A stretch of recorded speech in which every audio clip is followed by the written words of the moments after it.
नमस्कार मेरे प्रिय साथियों, आप सभी का हायर एजुकेशन वर्ल्ड चैनल पे बहुत-बहुत स्वागत है। उम्मीद करता हूँ आप सभी बहुत अच्छे होंगे।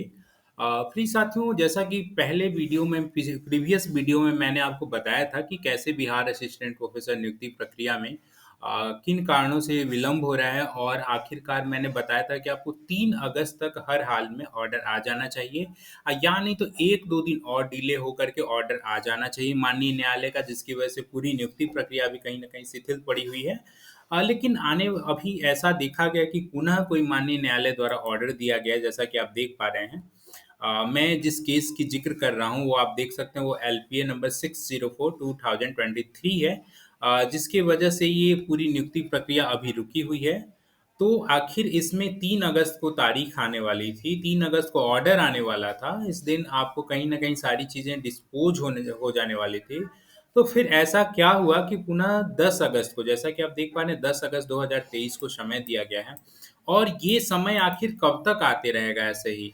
पिछली बार 3 अगस्त के बाद 10 अगस्त, पिछले देखा जाए तो 26 जुलाई से 3 अगस्त। तो ये आखिर बार-बार तारीख क्यों पड़ रहे हैं और ये आने वाले समय में कब तक देखने को मिलेगा? तो इन सभी मुद्दों पे चर्चा करेंगे और उम्मीद है कि आप अंत में जब जाएँगे तो सभी पहलुओं को समझ के जाएँगे। अगर वीडियो पसंद आ रहा हो तो एक बार वीडियो को लाइक ज़रूर कर दिया करें, इससे मेरा भी मोटिवेशन लेवल बढ़ते रहता है।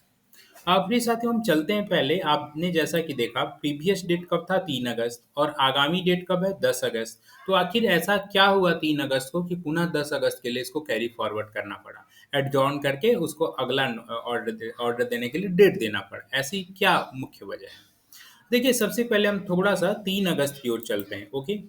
3 अगस्त को एक्चुअल में हुआ क्या? देखिए, आप एक चीज़ समझें, वहाँ पर आप मोटे तौर पर जो केस नंबर देखते हैं, 604/2023, ये एलपीए नंबर है। लेकिन क्या केवल यही एक एलपीए नंबर है? जी नहीं, ऐसा नहीं है।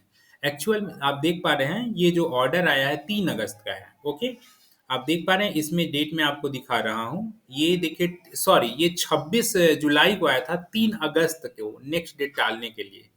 तो ये जो 26 जुलाई का ऑर्डर है, इसमें आप देखिए, ये एलपीए नंबर 604 है 2023। इसके बाद देखिए अगला एलपीए क्या है? 834 है, 834 ऑफ 2023। अगला एलपीए नंबर 890 ऑफ 2023। तो ये देख रहे हैं, 3-3 4-4 एलपीए इसमें आ रहे हैं। तो आप समझ रहे होंगे केवल एक एलपीए है, लेकिन यहाँ पे 2-2 3-3 एलपीए बीच-बीच में आते रह रहे हैं। आपके मन में प्रश्न होगा कि रोस्टर को लेकर के एक केस किया गया था, आरक्षण रोस्टर को लेकर के, और उसी के में सुधार करने के लिए, अमूलचूल संशोधन करने के लिए ये सरकार जो है माननीय न्यायालय में गई है। तो 1 एलपीए होना चाहिए, 2-2 3-3 एलपीए क्यों नज़र आ रहा है? प्रिय साथियों, बीच-बीच में और भी कई विषय को लेकर के कोर्ट के ऑर्डर आते रहे हैं, जिसमें इनडायरेक्टली या डायरेक्टली रोस्टर वाला केस भी उसमें इंक्लूडेड है, और रोस्टर वाले केस के ऑर्डर में भी उन केसों के तहत ही ऑर्डर दिया गया है। जैसे अभी हम साइकोलॉजी के विषय की बात करें, तो साइकोलॉजी का कोई एक अभ्यर्थी था, जो कोर्ट केस क्या किया था कि मुझे इंटरव्यू क्यों नहीं देने दिया गया, जबकि मेरा कट ऑफ मार्क्स बराबर है। इंटरव्यू का जो कॉलिंग मार्क्स है, उतना ही मेरा स्कोर है, एपीआई स्कोर। ये उन्होंने आयोग से पता किया, तो उनका एपीआई स्कोर ठीक उतना ही था जितना इंटरव्यू के लिए कट ऑफ मार्क्स था। तो उनका कहना था कि मुझे अगर किसी भी लेवल पे इसलिए छाँटा जा रहा है क्योंकि मेरी उम्र कम है, या फिर जिन भी वजहों से मेरा एपीआई इंडेक्स कम है, तो अगर मेरा कट ऑफ स्कोर के बराबर है, तो प्रिलिमिनरी स्टेज, पहले ही स्टेज पे क्यों मुझे छाँटा जा रहा है? ये तो फाइनल स्टेज पर होता है कि अगर बराबर-बराबर अंक हो जाएँ, तो डेट ऑफ बर्थ के आधार पर और भिन्न-भिन्न कारणों के आधार पर उन्हें छाँटा जाना चाहिए। ये प्रथम स्टेज पर ही क्यों छाँटा जा रहा है? तो शायद ऐसे भी अभ्यर्थियों को प्रोविज़नली इंटरव्यू के लिए एलिजिबल किया गया था। एनसीएल के भी कुछ मुद्दे थे, उन्हें प्रोविज़नली एलिजिबल किया गया था इंटरव्यू के लिए।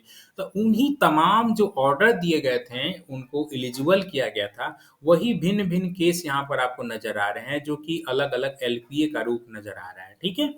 तो ये भिन्न-भिन्न केसों को लेकर के बीच-बीच में जा कर के ये एक ही एलपीए में इंक्लूड कर देते हैं। तो ये देखिए, जो 26 जुलाई को ऑर्डर आया था, इन्होंने यही कहा था कि in the meantime the learned counsel for the appellants is directed to remove defect LPA number 834। Of 2023 and LPA number 890 of 2023। ये दो एलपीए में संशोधन सुधार करने की बात कहते हैं कि इसमें 834 और 890 में किसे, गवर्नमेंट को सुधार करने के लिए 890 देख रहे हैं, 834। तो फिर इनको जो सुधार करने की अवधि दी गई थी वो 3 अगस्त तक दी गई थी और 3 अगस्त के बाद शायद ऑर्डर आ जाता।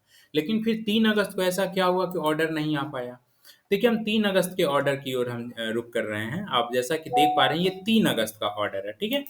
ये देखिए 3/8/2023 आप देख पा रहे हैं। इसकी इस दिन क्या हुआ, देखिए इस दिन भी वही तीनों एलपीए नंबर का जिक्र है, 604 ऑफ 2023, 834 ऑफ 2023, 890 ऑफ 2023। ये तीनों एलपीए का जिक्र यहाँ पर भी है और ये देखिए ऑर्डर किस दिन का है, 3 अगस्त का है। इस दिन क्या माननीय न्यायालय द्वारा इनको कहा गया है कि 1 week final time is guaranteed to appellant to cure the defects as pointed out by the office. ये स्पष्ट रूप से कह रहा है कि ये फाइनल समय दिया जा रहा है किसे, अपलेंट को, ठीक है। मतलब जो प्रार्थी हैं, जो अपीलार्थी हैं, उनको दिया जा रहा है जो अपील करने गए। तो अपील कौन गया, गवर्नमेंट गई है। तो गवर्नमेंट को यहाँ पर 1 सप्ताह का पुनः समय दिया जा रहा है किस चीज के लिए, और ये फाइनल टाइम है। इसके बाद देखिए आगे क्या कर रहा है कि failing which the memo of appeal shall stand rejected without further reference of to the bench. करें कि अगर आप इसके जो डिफेक्ट हैं जो कि ऑफिस द्वारा पॉइंट आउट किया गया है, इस एलपीए में उस डिफेक्ट को अगर आप नहीं सुधार करते हैं तो आपकी अपील को बिना कारण बताए खारिज कर दिया जाएगा। और अगला डेट 10/8/2023 को दिया गया है। तब आपके मन में कौतूहल होगा कि क्या 10/8/2023 के बाद भी अगला डेट देखने को मिल सकता है। अपनी साथियों, अगर जो डिफेक्ट सुधारने के लिए कहा गया है, अगर वो डिफेक्ट ये सुधार लेते हैं तो हो सकता है कि एक आध डेट और गवर्नमेंट को माननीय न्यायालय ले ले, क्योंकि जो चीज सुधार करके लाए हैं उसे देखेगी, समझेगी, परखेगी। तो अधिकतम 1-2 डेट और पड़ सकता है, ठीक है। अगर मान लीजिए ये डिफेक्ट को नहीं सुधार करके लाते हैं तो ऑटोमेटिक 2 एलपीए खारिज हो जाएंगे, क्योंकि ये 2 एलपीए। लेकिन यहाँ पर देखिए एलपीए नंबर 890, आपने जैसा कि देखा जो 27 जुलाई का ऑर्डर था उसमें 2 एलपीए में सुधार करने की बात कही गई थी, एलपीए नंबर 834 और एलपीए नंबर 890। लेकिन यहाँ पे देखिए 890 केवल बात की कही जा रही है, एलपीए नंबर 890। मतलब कि इन्होंने 834 वाले में सुधार कर लिया है लेकिन 890 वाले में सुधार नहीं किया। गवर्नमेंट की प्रक्रिया तो आप समझते ही हैं, शिथिल होती है। एक में सुधार कर लिया, अब चलो अगले डेट पर एक सुधार होगा। जो ही केस कोर्ट का ऑर्डर बढ़ेगा, डेट बढ़ते जाएगा, तो डिले होगी। प्रक्रिया डिले केवल माननीय न्यायालय नहीं कर रही है, माननीय न्यायालय पर दोषारोपण भी करना सरासर गलत है। इसमें सरकार भी कहीं ना कहीं दोषी है। सरकार चीजों को जल्दी जल्दी कैरी नहीं करेगी तो कैसे प्रक्रिया आगे बढ़ेगी। वो ऑर्डर जल्दी से सुधार ही नहीं कर, आप देख पा रहे हैं यहाँ पे तो सरासर गवर्नमेंट की गलती है। तो यहाँ पर इन्होंने एक एलपीए में सुधार नहीं किया जो कि 890/2023 है, तो इसको सुधार करने के लिए कहा गया है 10/8/2023 को। अगर 10/8/2023 तक ये सुधार नहीं करते हैं तो ऑटोमेटिकली एलपीए खारिज हो जाएगा। अन्यथा नेक्स्ट, अब अगर ये सुधार कर लेते हैं तो उसको देखने के बाद, परखने के बाद उम्मीद की जाती है कि अगला 1-2 ऑर्डर आते आते ये ये केस जो है पूरी तरह से फाइनल ऑर्डर दे देगा और केस डिस्पोजल हो जाएगा, ऐसी पूरी उम्मीद की जा सकती है। तो प्रिय साथियों, जैसा कि मैंने पहले के ही वीडियो में कहा है कि अगस्त आपके लिए शुभ होने वाला है, अगस्त में आपके लिए अच्छी खबर निकल के आने वाली है। अगस्त में उम्मीद रखें कि आपके ये जो रोस्टर वाला केस है, जो एक बहुत बड़ा केस है जिसकी वजह से पूरी नियुक्ति प्रक्रिया ही रुकी हुई है, उस केस पर जल्दी ही निपटारा हो जाना चाहिए अगस्त माह में, ऐसी उम्मीद की जा सकती है। वैसे कोर्ट के प्रक्रिया बहुत जटिल होती है, इतनी देश की पॉपुलेशन है और कोर्ट पर इतना बर्डन है कि आने वाले भविष्य के संबंध में कुछ सर्टेन एंड श्योरिटी के संग नहीं कहा जा सकता। लेकिन जैसा कि अभी प्राइमा फेसी नजर आ रहा है उसके बिहाफ पे अगर हम कहें तो अगस्त माह तक ये एलपीए वाले केस खारिज हो जाए, डिस्पोजल हो जाने चाहिए और ऑर्डर आ जाना चाहिए, फाइनल ऑर्डर जो भी संशोधन। मैंने पूर्व में आपको बता ही दिया है कि अगर संशोधन होगा तो संभवतः क्या क्या चीज संशोधन हो सकता है, एक बार मैं पुनः रिपीट कर देता हूँ। लेकिन ये जो मैं आपको बता रहा हूँ कि ये संशोधन हो सकता है, ये मेरा अपना अनुभव है। मैं कोई माननीय न्यायालय नहीं हूँ कि मैं कोई आपको ये बता सकता हूँ कि माननीय न्यायालय क्या ऑर्डर देगा। लेकिन जहाँ तक मुझे प्राप्त जानकारी है कि सरकार ने 2014 के पहले की जो बैकलॉग लेकर के सरकार द्वारा लाया जा रहा था, उसे सरकार बैक ले ली है, उसे सरकार ने मान लिया है कि नहीं वो मेरी चूक थी, मेरी गलती थी, उसको जनरल पोस्ट में ही डाल दिया है और उसमें सामान्य तौर पे जितना-जितना जिसका प्रतिशत बनता है उतना-उतना दे दिया गया है कैटेगरी वाइज़ और 2014 से शायद बैकलॉग को काउंट किया जा रहा है। जहाँ तक मुझे प्राप्त सूचना है, हो सकता है ये सूचना आने वाले समय में गलत हो जाए क्योंकि मैं ये सूचना सूत्रों के आधार पर कह रहा हूँ और सूत्र कितने परफेक्ट हैं ये थोड़ा मैं भी डाउट हूँ लेकिन मान के चले कि ऐसा हो सकता है। तो थैंक यू सो मच आप इस चैनल पे जुड़े रहें अंत तक, इसके लिए आपका बहुत-बहुत धन्यवाद। प्रिय साथियों, आप सूचनाएँ पाते हैं लेकिन आपका ये भी कर्तव्य है कि आपके अन्य साथी जो इससे अवगत नहीं हैं, आप उन तक भी सूचनाएँ पहुँचाएँ इसलिए इस वीडियो को अगर संभव हो सके तो ऐसे अभ्यर्थी जो इसके लिए इच्छुक हैं, जिनको ये जानकारी जाननी चाहिए, उन तक ये वीडियो ज़रूर शेयर करें।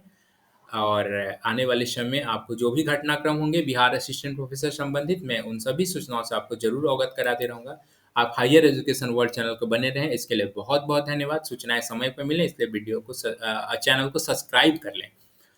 Thank you so much once again. Thank you.